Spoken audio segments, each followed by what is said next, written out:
যেই লোকের সাথে আপনার কখনো দেখা হয় নাই, সাক্ষাৎ হয় নাই বা কখনো কোনো কথা হয় নাই, এমন কোনো লোককে যদি আপনি কখনো বশীকরণ করতে চান, আপনি চান যে সে আপনার প্রেমে বশ হোক, সেই লোক কি কখনো আপনার প্রেমে বশ হবে কিনা বা এই কাজটা কখনো সম্ভব কিনা। একটা লোকের সাথে আপনার কখনো দেখা সাক্ষাৎ কথাবার্তা কিছু হয়নি, এই লোকটাকে আমি বশ করতে চাই, এই লোকটা কি আসলে বশ হবে কিনা। আজকের ভিডিওতে এই বিষয়টি নিয়ে বিস্তারিত আলোচনা করব। আমি মনে করি আজকের এই ভিডিওটি আপনার জন্য খুবই দরকারি, খুবই উপকারী এবং খুবই গুরুত্বপূর্ণ একটি ভিডিও। তাই ভিডিওটিকে না টেনে একটু শেষ পর্যন্ত দেখার চেষ্টা করবেন। ভিডিওটি শুরু করার আগে সংক্ষেপে কিছু কথা বলবো। টিকটকে কখনো আমরা আমাদের কোনো ভিডিও ছাড়ি না, টিকটকে আমাদের কোনো অ্যাকাউন্ট নেই। কিছু প্রতারক চক্র আমাদের ভিডিওগুলোকে টিকটকে আপলোড করে এবং আপনাদের সাথে বিভিন্ন রকম প্রতারণা করে। প্রতারক চক্র থেকে সাবধানে থাকতে স্ক্রিনে দেওয়া 3355 নাম্বারে ভিডিও কল দিয়ে কনফার্ম হয়, তারপর আমাকে কাজ দিবেন। চলুন তাহলে আমরা কথা না বাড়িয়ে ভিডিওর মেইন আলোচনায় আসতে পারি।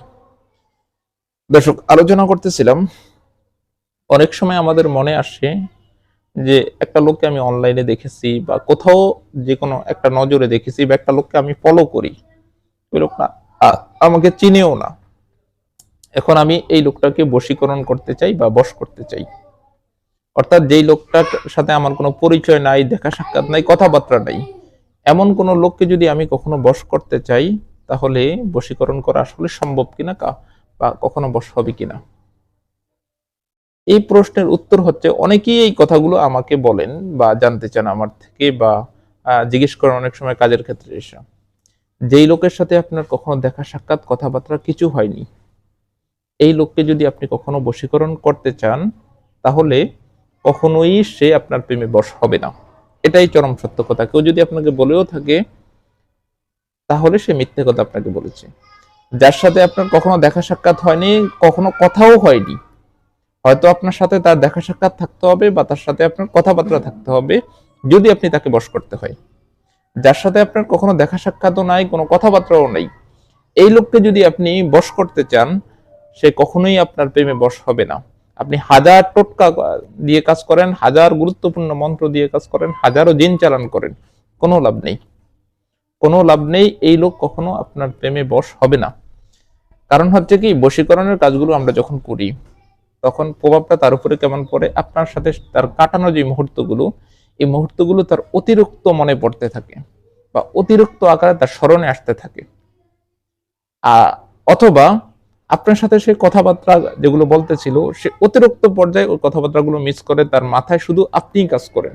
কারণ আপনার সাথে যদি ওই লোকটার দেখা সাক্ষাৎ না থাকে, কথাবার্তা না থাকে, তাহলে ওই মুহূর্তগুলো পর্বে কোথা থেকে, সেটা আপনাকে চিনেই না।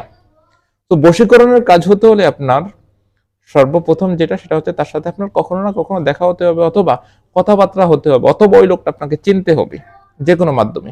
যদি ওই লোকটা আপনাকে চিনেও না, আপনার সাথে কথাবার্তাও হয় না, দেখা সাক্ষাৎও নাই, কোনো কিছুই নাই, তো এই লোক কখনোই, ওই লোককে আপনি বশ করতে পারবেন না। গত কিছুদিন আগে একটা মেয়ে আমাকে কল দিয়েছে ঢাকা মালিবাগ থেকে, দিয়ে বলতেছে সে টিকটকের মাধ্যমে একটা ছেলেকে চিনে, ছেলেটা হচ্ছে চীনের, আর তাকে সে বশ করতে চায়। এটা আমি তাকে সাথে সাথেই জানিয়ে দিচ্ছি, এটা কখনো সম্ভব না। যেহেতু ছেলেটাকে আপনি টিকটকের মাধ্যমে চিনেন, ছেলেটা আপনাকে কিছুতেই চিনে না, তাহলে এটা কখনোই সম্ভব না।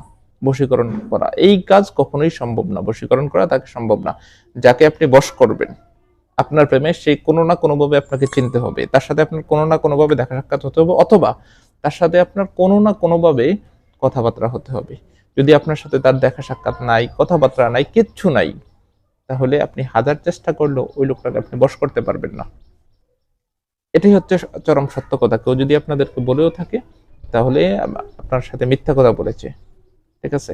যাকে আপনি বশ করবেন, অবশ্যই সে আপনার পরিচিত কেউ হতে হবে। আশা করি বিষয়টি বুঝতে পেরেছেন। এমন গুরুত্বপূর্ণ ভিডিও পেতে অবশ্যই আমার চ্যানেলটিকে সাবস্ক্রাইব করে রাখবেন এবং ভিডিওটিতে লাইক এবং কমেন্ট করবেন। কিন্তু